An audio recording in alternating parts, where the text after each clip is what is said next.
Inflation, interest rates, and even food is increasing, but your income is not. So what are you going to do this year to transform your finances? My name is Carmen. And I'm Darius. And the direction we want to come with this video is how to keep more of your money. Of course, we want you to keep more of your money because going out and getting a new job or an additional stream of income may not be the easiest thing for you to do immediately, but what you can do immediately is you can manage your funds better. Absolutely. And the very first thing that really hit homes with us personally is because we like to eat and we like to eat good food. So going out to restaurants is one of the things that we had to cut back for ourselves because, like Carmen said, the cost of food is going up, which means the cost of going out to eat also goes up.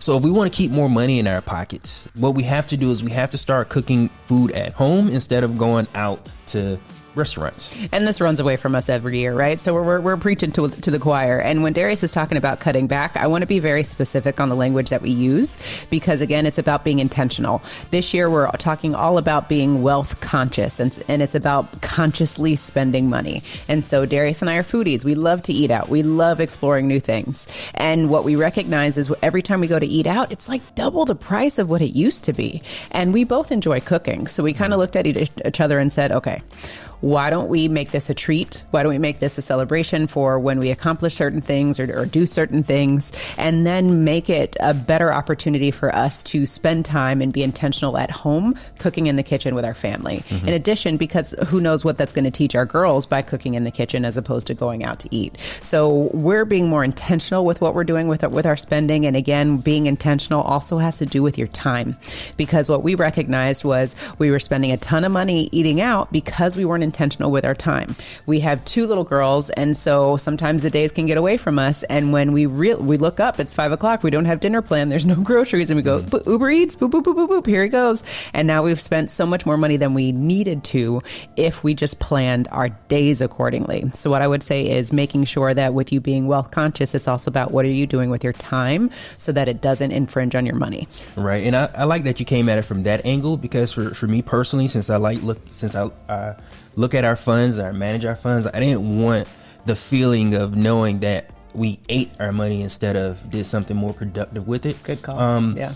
And yeah, eating is very productive, but there's a difference. There's a difference between your groceries, yes, where they fall in our money management system, and restaurants. Restaurant is flexible expenses, and our grocery is fixed. So I didn't want our flexible expenses to reflect the highest thing being that we ate our money. We literally ate our money. Yeah. I feel you. And again, folks, with this video, what we're talking about is not skimping or keeping you from doing the things that you enjoy. Remember, we said wealth conscious. It's just about being more conscious about the actions that you're taking. Now, the next thing that fit in our flexible expenses is clothing. Yeah. The thing is, when it comes to clothing, they all do the exact same thing. The difference is they cover your body. Yeah, they cover your body. But the difference is there's some logos or some brands that cost more than others. So there's some of us that really like to wear the fancy things, the Dior or the Gucci or Nike, Adidas, doesn't matter. Whatever it is, we're paying for a brand and not necessarily the clothing for what it does for us, for what we need. So there's a significant opportunity there for us to think about what we're spending money on. And Darius and I had a conversation about this. Is a lot of times we have been programmed to think about when you look good, you feel good. And we've taken that a little too far into going, oh, well, if I look good, I'm only going to look good in designer clothing, as opposed to going back and looking inwards and saying, I'm the one that should be shining. You know, the clothes don't make me, right? So if you are sitting here thinking that the clothes make you, they don't. And again, this is about being more intentional, going back. Let's be wealth conscious. What am I spending this money on for? Does it make sense for me to be giving this money to these designers when I could maybe get something different and it does the exact same thing? And the other mindset piece around this is recognizing that you are a walking billboard for these designers. And not that that's good, bad, or indifferent. That's the whole point. But just think about that. You paid for the clothing for you to now just be free marketing. So things to think about as far as designer clothing, why you're buying it in the first place, because a lot of times we're buying it because we want to fit in. We want to look a certain way for other people. It's all external. When, again, these external things that we're reaching for infringe on our finances. Right. And we have to think about our programming when it comes to why we want to wear these certain designer outfits. It's because we see celebrities or we see people on these marketing billboards. Yeah. But they get paid to wear those things. We don't get paid to wear that. So when you wear, you're paying to wear, not getting paid to wear. So it's a different perspective from what you see versus what is reality. So you really have to put your money at the forefront of your mind and understand, would I rather look good or would I rather have the money? There's a difference in mindset there. Yeah. Now let's jump into the third point. And the third point for us is all going to be about fees, all the fees that you're paying. So bank fees, late fees, any type of fee that's out there. We want you to start being, again, more intentional with understanding where your money is going and how much of that is going to fees and interest. Because what we know is that there are more people in the United States that are paying money in interest than are saving themselves. So again, this year, take a snapshot and figuring out, am I spending more money in fees and interest rates than I am actually saving? Because it's the saving component, the money that you're doing, the money that you're saving, paying yourself first with, that's going to allow you to invest and allow you to do more with, to create cash flow. And that's all what we talk about on the Wealth Nation channel. So if you are thinking about, you want opportunities to create more cash flow, then definitely click on the link below. We would love to serve you. And I also want to shout out in the comments, definitely be careful in the comments. There is a lot of spam in the comments, and we will never, ever ask you to contact us in the comments.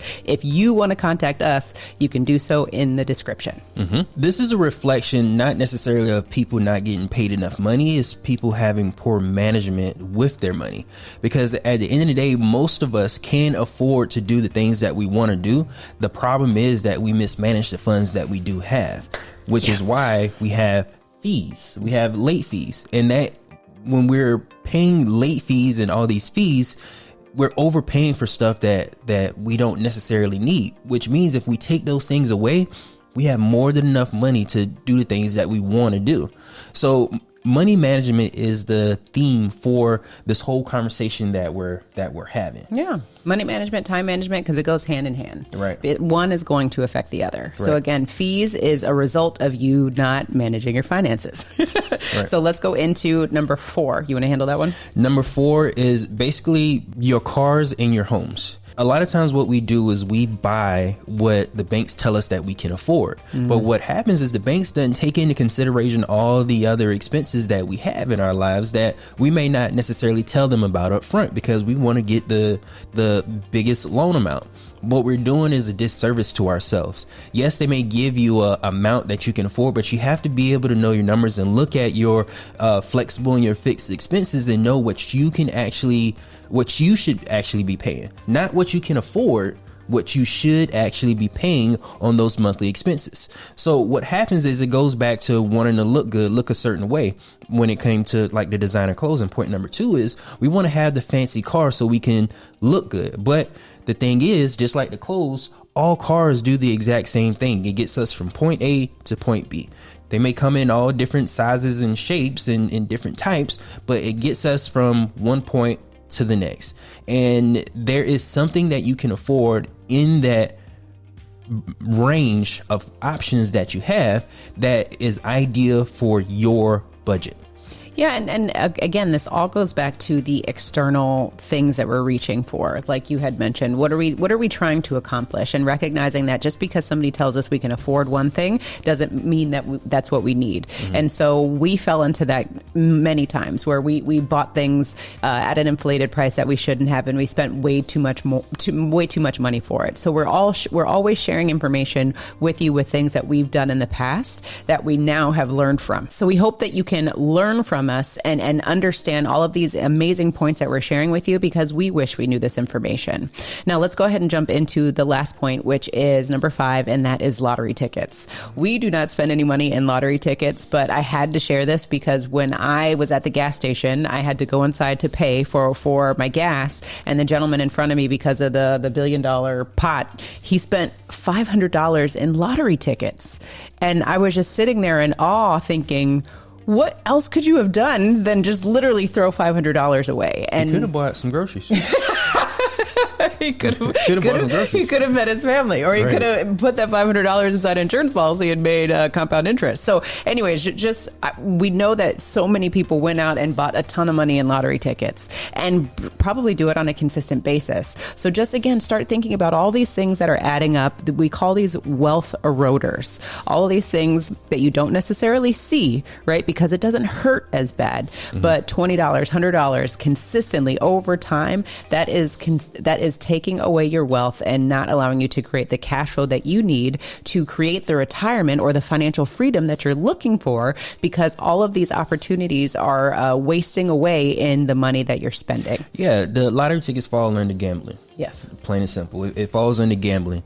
And if you want to take your money and go to a casino and do that, make sure you set money aside to do it. None of these things we're saying to not do it. We're saying just to set money aside to do it, or manage your funds beforehand before going to do this. Yeah. Because what happens is, we go on a whim thinking that we have money, like we like to do things when we first get paid. Yes, we feel a certain way when we first get paid, but then that money has to last us to the next time we get paid. Mm-hmm. Better than that, it has to last us. We have to be able to save money first. Yeah. And Carmen mentioned sometimes, or a lot of times, 50% of us, we pay more in interest than we actually save.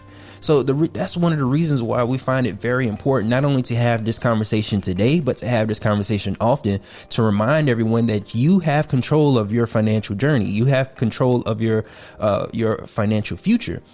The thing is, you got yourself to where you are, and you're going to have to pivot and get yourself on a different path, or pivot and get yourself on a better routine, so that you can start having your money serve you instead of you serving it. Amen to that. All right, Wealth Nation, we are determined to help 1 million people make sound financial decisions. Are you going to be one of them? If so, click on our next video so that you can continue to prosper. Remember to own your own lifestyle, or someone else will.